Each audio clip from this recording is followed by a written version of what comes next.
ஆண்டவராக இயேசு கிறிஸ்துவின் விலையேறப்பட்ட நாமத்தினாலே ஆண்டவர்கள் கொடுத்ததான ஏஜே பவர் மினிஸ்ட்ரியின் சார்பிலே அன்பின் நல்வாழ்த்துக்களை தெரிவித்துக் கொள்கிறேன்.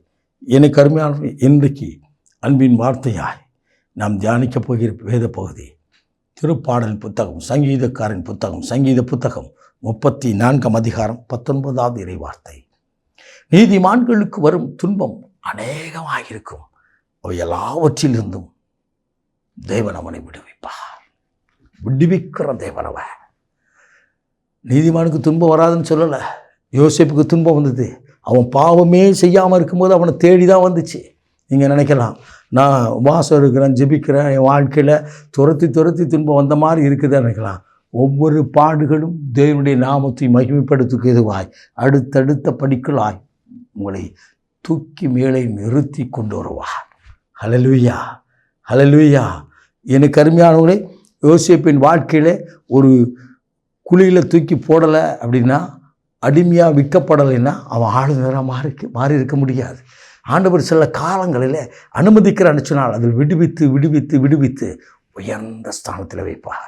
அவன் என் மீது வாஞ்சியாக இருக்கிறபடினால் அவனை விடுவித்து உயர்ந்த அடைக்கலத்தில் வைப்பேன் என்று சொல்கிறார். அவன் என்னை நோக்கி கூப்பிடும் பொழுது நான் அவனுக்கு மறு உத்தரவு கொடுப்பேன். துன்ப நாட்களிலே ஆபத்து காலத்தில் என்னை நோக்கி கூப்பிடு, நான் உன்னை விடுவிப்பேன் என்று சொன்னவ. விடுவிக்கிற தேவனவ. எல்லா சூழ்நிலையும் விடுவிப்பா. தானியேலை சிங்க குகையில் விடுவித்தவ, பேதுருவை சிறைச்சாலை விடுவித்தவ, உங்களையும் இந்த வார்த்தை கேட்டுக்கொண்டிருக்கிற உங்களையும் உங்கள் பாடுகளிலிருந்து, வேதனைகளிலிருந்து, கண்ணீரிலிருந்து விடுதலை செய்ய அவர் வல்லவராயிருக்கிறார். குமாரன் விடுதலாக்கினால் மெய்யாகவே விடுதலை. ஆவியானவர் எங்கு உண்டோ அங்கு விடுதலை. சத்தியத்தை அறிவீர்கள், சத்தியமே உங்களை விடுதலை ஆக்கும். என் வேதம் அப்படித்தான் சொல்லுகிறது. எத்தனை பாரங்கள், எத்தனை பிரச்சனை இருந்தாலும் அதை விடுவிக்க அவரால் கூடும். இயேசு உயிரோடு இருக்கிறார். இந்த தெய்வத்தை உள்ளத்தில் விசுவாசித்து அறிக்கை செய்து ஆண்டவர் சமூகத்தில் அமர்ந்து காத்திருந்து பாருங்கள். அது பிள்ளை சூனிய கட்டுகளாக இருந்தாலும் சரி, அது எந்த பிசாசின் கட்டுகளாக இருந்தாலும் சரி, இயேசுக்கு முன்னால் நிற்க முடியாது. இயேசுவுக்கு முன்னால் நிற்க முடியாது. ஆம், எனக்கு அருமையானவர்களே, கடந்த வருடத்தில் ஒரு முறை குணமளிக்கும் வாச ஜபம் நடந்து கொண்டிருந்தது. இந்த சுகமளிக்கும் வாச ஜபம் முடிந்த உடனே ஒரு சகோதரி ஒரு மகளை அழைத்து வந்திருந்தார்கள். அருமையாக இருந்தா. ஒரு 17 வயசு இருக்கும் அந்த மகளுக்கு. அவள் அமைதியாக இருந்தா. அவளுக்கு ஒன்றும் இல்லை, அவளால் ஒன்றும் செய்ய முடியாண்டிக்கு அமைதியாக அப்படி உட்கார்ந்துருக்கானு. ஜெபிக்க ஆரம்பிக்கும் போது அவளுக்குள்ளாக இருந்த அந்த பிரச்சனை, அந்த பிசாசின் கட்டு வெளியேறியது. அலைக்கழித்து வெளியேறியது. எனக்கு அருமையானவர்களே, இந்த மகள் சொன்னார்கள், இவளால் நான் பாடுகள் நிறைய பட்டிருக்கிறேன். ஆமாம், நிறைய பாடுகள் என்ன, ஆனால் இன்றைக்கு ஆண்டவர் விடுதலை கொடுத்தார். ஆம், எனக்கு அருமையானவர்களே, நான் பிரசங்கிக்கிற ஆண்டவராக இயேசு அவர் உயிரோடு இருக்கிறார். அவர் நேற்று மீண்டும் மாறாதவர். அன்றைக்கு விடுதலை கொடுத்த ஆண்டவர் இன்றைக்கும் உங்களுக்கு விடுதலை கொடுக்க வல்லவராக இருக்கிறார். பவுலின் கரத்தினால் அற்புதம் செய்தவர் இன்றைக்கும் ஆண்டவர் உங்கள் கரத்தினால் உங்கள் குடும்பத்துக்கு அற்புதம் செய்ய வல்லவராக இருக்கிறார். விசுவாசியுங்கள், ஆண்டவருடைய நாமத்தினாலே பேசுங்கள், இந்த காரியத்தை குறித்து பாரம் எடுத்து ஜெபியுங்கள். இன்றைக்கு விடுதலை பெற்றுக் கொள்வீர்கள்.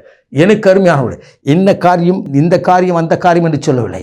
அவை எல்லாவற்றிலிருந்து கடன் பாரம், வேதனை, வியாதி, வருத்தம், எல்லா கண்ணீரிலிருந்தும் ஆண்டவர் விடுதலை கொடுப்பார்.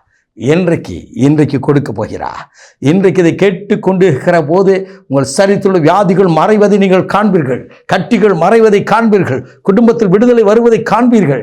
உங்கள் பிள்ளைகள் வாழ்க்கையில் அற்புதங்கள் நடப்பதை நீங்கள் காணப்போகிறீர்கள். இன்றைக்கே ரட்சணை நாள், இன்றைக்கு விடுதலை நாள். விடுதலை பெற்றுக்கொள்ள நாம் ஆண்டவர் பாதத்தில் ஜெபிப்போமா? மகா பரிசுத்தம் உள்ள தகப்பனே, இந்த அற்புதமான வேலைக்காய்மை சோதரிக்கிறோம். தகப்பனே, உடைய வார்த்தையை கேட்ட ஜனங்கள், நீர் விடுவிக்கிறவர் என்ற வார்த்தையை கேட்டுக்கொண்டிருக்கிற ஜனங்கள், ஒவ்வொருவருக்குள்ளாக இருக்கிற எல்லா கண்ணீரும் மாறுவதாக. இயேசு சுவாமி உங்களை கட்டி வைத்த கட்டுகளை இயேசுவின் கிறிஸ்துவின் விலையேறப்பட்ட நாமத்தில் வானத்துக்கும் பூமிக்கும் அதிகாரமுடைய இரட்சகர் இயேசுவின் நாமத்தினால விடுதலை உண்டாகும்படியா ஜெபிக்கிறேன். அற்புதம் செய்து மகிழ பண்ணும் இயேசு கிறிஸ்துவின் விலையேறப்பட்ட நாமத்தில் ஜெபிக்கிறோம் ஜீவனுள்ள நல்ல பிதாவே. ஆமென், ஆமென். God bless you.